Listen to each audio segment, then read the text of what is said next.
justamente para analizar y poder profundizar sobre este importante tema que agobia de alguna manera u otra a toda América Latina, el problema de la pobreza y la desigualdad.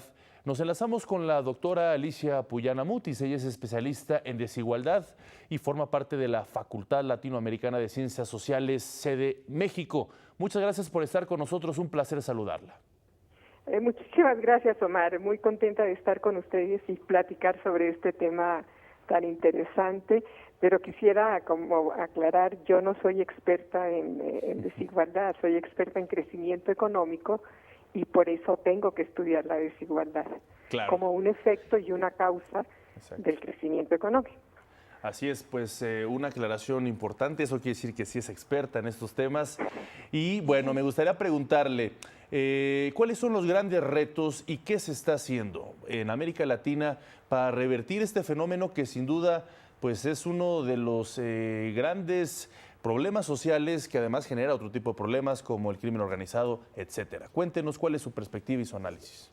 Pues América Latina ha sido considerada desde hace mucho tiempo por gran cantidad de expertos, economistas, politólogos, sociólogos, como la región más desigual del mundo, pero que es una trayectoria histórica heredada, según algunos historiadores, desde la conquista, y algunos más modernos y apoyándose en estudios forenses, antropológicos y arqueológicos, sugieren que ya en la época precolombina había una gran desigualdad entre los grupos indígenas que habitaban el continente.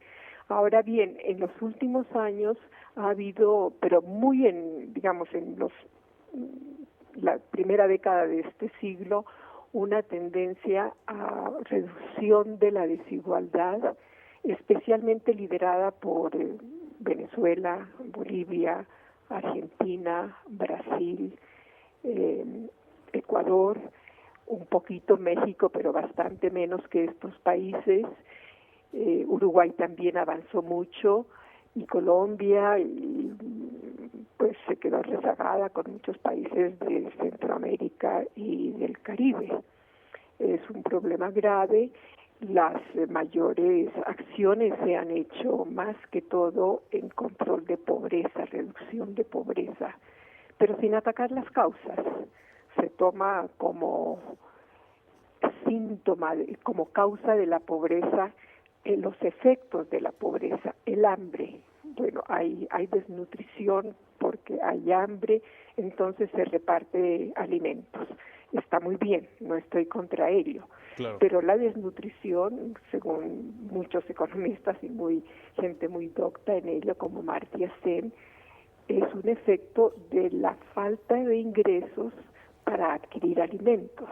Claro. Entonces es un efecto de la pobreza. Se dice la gente pobre es pobre porque está mal educada, pero lógicamente está mal educada porque no tiene la posibilidad de una buena educación. Las escuelas nuestras son bastante disparejas en su calidad, según regiones, según barrios inclusive, ¿verdad? Claro. Entonces ese es el problema de nuestras políticas de la forma de analizar la pobreza, que se toma como causas los efectos, y se tratan los efectos, pero las causas no se tocan. ¿Qué han hecho países como Finlandia, como Irlanda, que han tenido crecimientos importantes en su economía, que le haga falta a América Latina? Leía en un artículo donde la entrevistan que habla usted de la heterogeneidad de la apertura comercial y las exportaciones.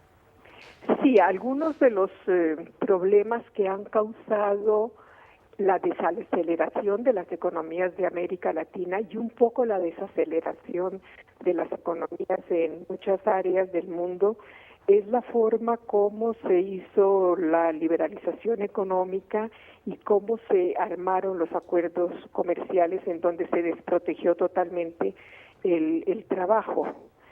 Pero estos países que usted menciona, por ejemplo, los países nórdicos, Finlandia, Noruega, empezaron con políticas de inclusión social y gran distribución del ingreso desde finales del siglo XIX. Por ejemplo, en Noruega esto se inició prácticamente desde finales del siglo XIX porque por una gran corriente de emigración perdieron casi la mitad de la población. Entonces llegaron a la conclusión que si querían sobrevivir como nación, en primer lugar tenían que independizarse de Suecia y así constituir su estado nacional, que fue una monarquía, y hubo un gran pacto social por hacer una sociedad incluyente.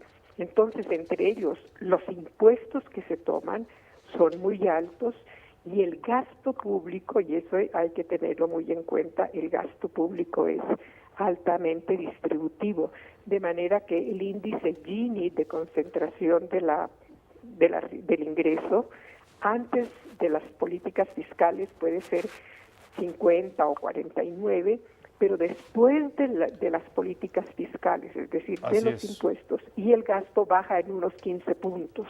En América Latina casi no cambia. Claro. Bueno, doctora... Sí, perdón, adelante. La política fiscal no tiene ese efecto o no busca. Claro. Hay una intención en que la política fiscal sea neutra. Claro, pues ahí están las diferencias entre estas dos zonas geográficas. Sin duda interesante lo que comenta. Gracias por estar con nosotros, doctora Alicia Puyana. Muchísimas gracias.